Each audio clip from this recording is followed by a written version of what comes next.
viewers, welcome to your show, my show, our show, The Digging Deep Show. And thank you ever so much for tuning into the program. Like we said in 2016, as The Digging Deep Show, we are ever bringing new things, we are ever bringing new faces. The main reason is to develop you, yes, capital letter Y-O-U, spiritually, physically, and financially. And in the studios today, we have got a woman who doesn't need much introduction, and I'll ask her to introduce herself. She is Lovelda Smith. Welcome, Lovelda. It's nice to be here. Thanks for having me. The reason why I didn't introduce you, you wear a number of hats. You are a coach, you are a businesswoman, you are a radio presenter, and I didn't want to leave some of those things. Can you please introduce yourself? Well, I guess it kind of speaks very clearly to what it is that I do. I work with creative entrepreneurs, and it wouldn't be fair for me to wear one hat and not wear all the others. So I am a speaker, a coach, a interviewer, and a radio facilitator. Yeah, so there's a few different hats that I wear, but ultimately I like to live life on my terms, doing things my way. Yes, you work with creative entrepreneurs. I do, yeah. What do you mean? It's a term which we've been hearing. It has been around for a while now. Creative entrepreneurs. Who are they, and what do they do, and what do you do with them? Okay, so creative entrepreneurs, the easiest way to recognize it, and many of us have a friend like this who every time you speak to them, they've got a new 15, 20, 30, 50,000 new ideas. And the thing about a creative entrepreneur is they're very good at coming up with ideas. So you have some business owners who are great at the implementation. Once they've got an idea, they can figure out exactly how to put all that into play. And then the other side of the spectrum, you've got entrepreneurs who are really good at coming up with ideas. They would sit in the ideas factory and they just churn them out. But after about 5 minutes, they tend to get a little bit bored. So they can only take the idea so far. And the implementation and continuity, keeping that spark going, they're the sort of people who seem to get a lot of things started but can't quite get anything over the line, because keeping it interesting for them, it's like, oh no, now it's boring, or now it's become too samey. So they're great starters, but the implementation tends to be a little bit more. So how do you come into the picture then, working with them? Well, the thing is that it's about the idea, and actually what I do is I play on this idea of creativity, and what they've got bundles of is creativity. What they don't have bundles of is necessarily the business acumen or knowing how to structure that. And so it's helping to put structures and processes in place. So just understanding you work best when you're in front of people. And actually what that means is you're great when you're sitting there talking to people, but the paperwork side of things is a little bit of a chaotic mess and you'd rather not touch that. So the first step is understanding what is it that you're really awesome at? What is it that really kind of you get really juiced about, where you really add value to the business? And how do we get you focusing predominantly on that stuff, but have the rest of it handled? And the way we handle the rest of this stuff is we start looking at your systems, the tools, the processes, the stuff that makes you want to fall asleep but allows you to actually do the business that you love. So it's about, in that really early stage when you have a new idea, systemizing it so by the time you've got bored, it still happens. How then do you know this is an invention that can be monetized? I came up with my invention. I said to people, I'm going to be a multi-billionaire now. I said to people, if you look at the months, we have 12 months in a year, and they're January to December. In a week, we have 7 days in a week. It's Sunday to Saturday. And we have 52 weeks in a year, and they don't have names. So I started to name them, and I went to lawyers, and, I'm thinking, yes, I'm going to make money now. I've got my own invention, and, it was difficult for me to monetize it. So how do you work with them to monetize those projects? And how do you know that this project can be in an industry and sustain and make profit out of it? Well, there's two things there. The first thing is a lot of people start creating businesses that they would never want to be in 10 years' time. It's crazy, but it's so true. Yes. Because the process and the journey they go down in creating that business takes them so far away from the person that they are, that by the time they get to the point of it being monetized, they want nothing to do with it, because it's nothing to do with them. So one of the first steps is making sure that what you're creating is actually going to support your lifestyle and the things that are most important to you, and understanding really what is your definition of success versus the definition of success. And particularly with the personal development industry and some of the teachings that you see out there, you see them like, you know, the laptop lifestyle, sitting on a yacht. To be truthful, the tie, the suited and booted and that kind of thing. It's really not for everybody. Some people just want an easy life. They just want to have 3 clients a year, and those are 3 really big clients, and they don't really want to work with anybody else, and that's sufficient. And so the first step is really taking a few steps back first to define what success is, because honestly, it's one of those things where we can easily start to get wrapped up in other people's definition of what success should be for us. And in doing so, you end up creating a monster. So I kind of work a little bit reverse and say, where is it you really want to be? Not just the financial component, which is important, but where does this fit into your lifestyle? Are you wanting to have a family? Are you wanting to travel? Because there's no point building a business that's structured around events if you actually want to be able to be up and about going all over the place. If the events always happen in London, it's going to be very difficult for you to... It's then going to be very difficult for you to have a business that has you flying around to Tokyo, Japan, and everywhere else. You are on your show, my show, our show, the Digging Deep Show. How do you work with those people who come to you and they're thinking that, you know, I want to do the way Richard Branson does?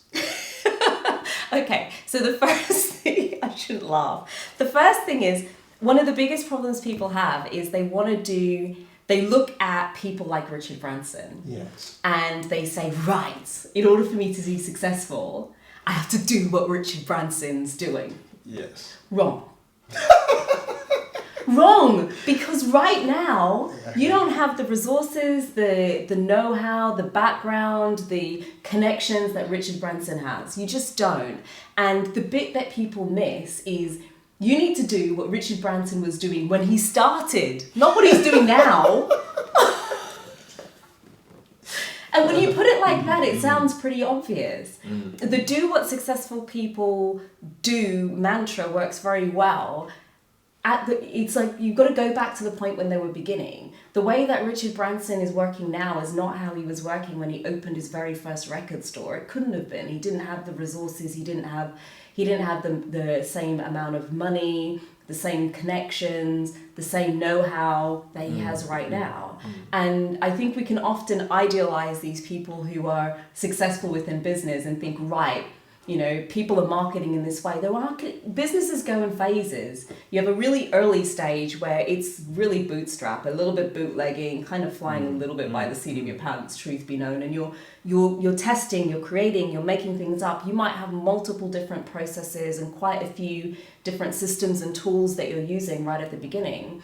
But as you grow, some of that flexibility goes and the ways that you work have to change. The tools need to be a bit more consistent. Your ability to say yes or no to things has changed.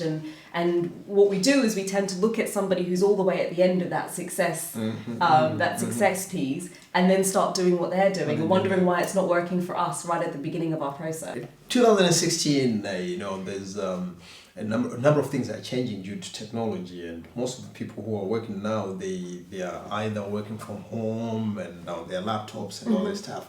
How do you incorporate technology, and what do you think are the advantages of it to creative entrepreneurs?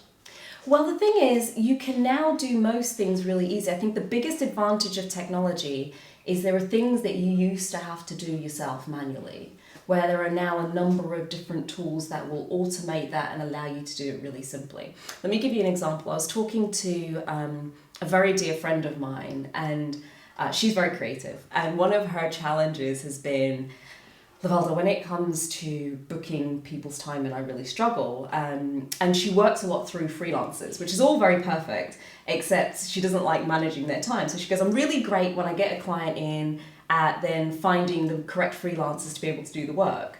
I'm not so great at following up with those freelancers. I just don't know what I should be doing and when I should be doing it. It's just not my strong suit. Generally, I figure out the freelancer is late because the client's called me asking where their work is, and so then I remember I have somebody I needed some input to be able to finish the work up.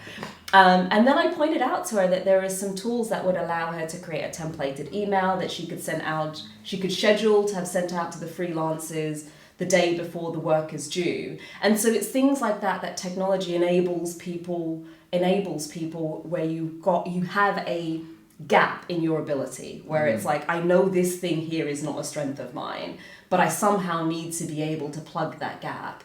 And what technology allows us to do is to plug that gap very, very affordably, where before you probably need a person in place, or you'd have to force yourself through something that's really not you, really quite difficult for you to master.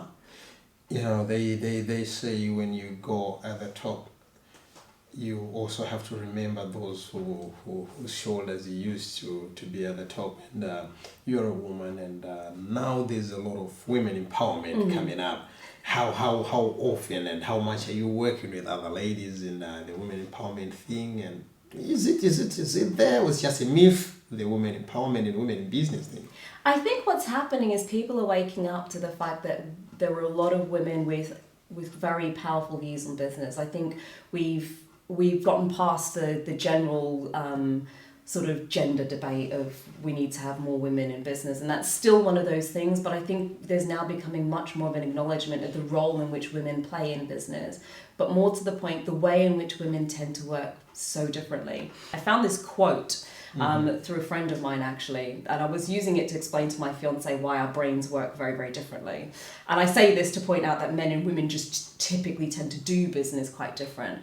And the gist of it is, because I can't remember it word for word, I only read it last week. The gist of it was basically around, a man is satisfied and able to be at peace and feel rest and relaxed as soon as he's finished the tasks that he had lined up for the day. So I've got a list, I need to call these clients, do these activities, and once those activities are done, they're relaxed. Women, on the other hand, tend to have things talk to them. They'll walk around the house and it says, clean me, pick me up, put me away, make me pretty, buy me, sort me out. And so that has benefits. We're able to run events in a way that men can't, because we can handle all these different things going on in our head at the same time. But it also means that the way we do business means the way we feel peace and satisfaction in our business is very different. And to ask a woman to just forget everything and focus and just do one thing, I mean, it's impossible. It's impossible because as we're walking around, things are saying, pick me up, clean me, move me. Shop me, buy me. I hope the other woman on the other side is watching, and you are sitting next to your husband and they're saying, yes, that's it. But if you're having any challenges, like I said earlier on, Lovelda, her details are right on the screen. Give her a call, and she will help you to manipulate the puzzle. Lovelda, there's this project which I like so much. I will just say it in short. The collab.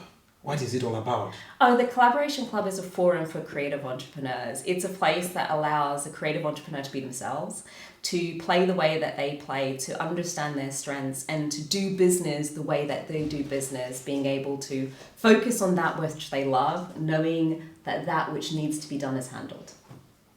So how do I get in touch with you, or who is supposed to be a member? Who's supposed to be a member? If you're getting to the point where you're feeling really overwhelmed in your business, if you're feeling like the way that you're doing business is really not working for you, if things just keep starting but not quite getting to where you want them to be, like you're not getting to that point of completion, then you probably need our help. The best way of getting in touch is if you check out the website, www.thecollaborationclub.com, or you can drop me an email, lovelda@thecollaborationclub.com. Really simple, very easy to get hold of. One question which people have been asking, and I think I'm one person who have been asked the same question is, when do I know when to get into business? We have friends who are doing 9 to 5, and they are so creative, they want to be creative entrepreneurs, but they do not know when to get in business. Or when do I know when to get in business? When you've got the idea. It's that simple. Because there's never a perfect time. I don't care what anybody says. You're always going to feel like you're not fully equipped. You're always going to feel as if you don't have the knowledge. There's always going to be the insecurities. You can be in business for 5-10 years and you will still have insecurities about your ability to be successful, because there'll be another level that you now want to attain. There'll be another group of people that you want to go to. There'll now be investors that you're talking to. So there's always that growth. But unless you take the first step on that journey, you dip your toe in the pool, you start to, have a little bit of a play in the water, you're never going to be able to experience it. It's not an easy journey, but the longer you take to start to dive into the idea, the more regret you'll have in later life. Thousands of people are starting businesses and just very few are successful. And the question is, what makes others successful whilst others are failing? Probably in the same environment, we are all doing the same thing, but others, they do it better and, others are falling down. You're somebody who works with entrepreneurs. What would you say this is, one of the main challenges with startups, why they fail along the way? I think most people are too scared to fail, and that's why they fail. Ironically, the failure is because they're too scared to fail. And because they're so scared of failure, so scared of not being accepted, so scared of whether or not the business is going to be able to be, whether they've got the credibility to be able to be successful, they don't put themselves out there. They don't bend the rules. They're not that little bit more cheeky. They don't push the boundaries. They just don't put themselves out there because they're waiting until it's all perfect to say, ta-da, here I am. At which point we've moved from VCR to video to live streaming, and your idea is like so last century. You don't stay with the dinosaurs. You have to move and catch up with the people and move into technology. Lovelda, your last words to the viewers. Somebody is watching right now and he's saying, I want to work with Lovelda because... They want to work with me because they want to be themselves. You want to work with me because it's you're really passionate about what you want to do. You feel like there's a way to be able to do it that's really aligned to who you are, and something about this business way of doing things at the moment really isn't sitting well with you. But most importantly, you're willing to go put yourself out there. And if you don't want your business idea to die and your dream to die within you, then you need to get in touch so we can pull it out of you in a way that's going to make you shine, shine, shine. Right. I didn't want to say this because I didn't want to lose my job. You're a presenter and, competing here, it was going to be difficult. I was going to sit in that seat. If I had told people that you are a presenter, and can you tell us more about your radio show and what you do, who is credible to come to the show? So if you're a business owner or an expert in a particular area and you're wanting to share your expertise, do get in touch. I have a radio show I host every single Thursday. You can find previous episodes on our YouTube channel. The link to the YouTube channel is on the website. The show is called Business Bites with Lovelda. Lovelda being this one here, in case you hadn't noticed. So yeah, you can certainly get in touch through exactly the same mechanisms. Just go to the Collaboration Club website, click on Contact Us, and just drop me a note to let me know that you'd be interested to take part in the show. All right, it's mainly for those who are in businesses, eh? Mainly those who are in businesses. So it's a business chat show on the radio. I'm a little bit of a griller, so I'm just going to be honest. Do not come on if you're just skimming across the surface, because I like to dive deep, I'll ask cheeky questions. You're talking to somebody who asks Rachel Elnor why I should listen to her. She's successful. She doesn't know, You're telling me how it's easy to come back from failing business. Please, you sitting on your piles of millions, tell me why. Let's be real. Let's be real. So I'm gonna want to have a real conversation. So if you're prepared to have that, we'll have a laugh. Let's do it. I know there are one or two people out there you want to get in touch with Lovelda. Her details are right on the screen. Kindly do that, and you not only will you benefit from the radio show, but you also put your business on the limelight. You are on your show, my show, our show, the Digging Deep Show. Lovelda, thank you so much for coming on the show. It's been an absolute pleasure. Thanks for having me. Hopefully we'll see you soon. Hopefully. We'll be here next week. What more shall I say to our viewers apart from saying thank you so much for giving us your precious possession, which is your time. Those who support the Digging Deep Show, many thanks. The Digging Deep Show would not go this deeper if it was not because of you. For me and the rest of the team on the Digging Deep Show, we are signing out. Till we meet again. Love you all. This is my name. God bless.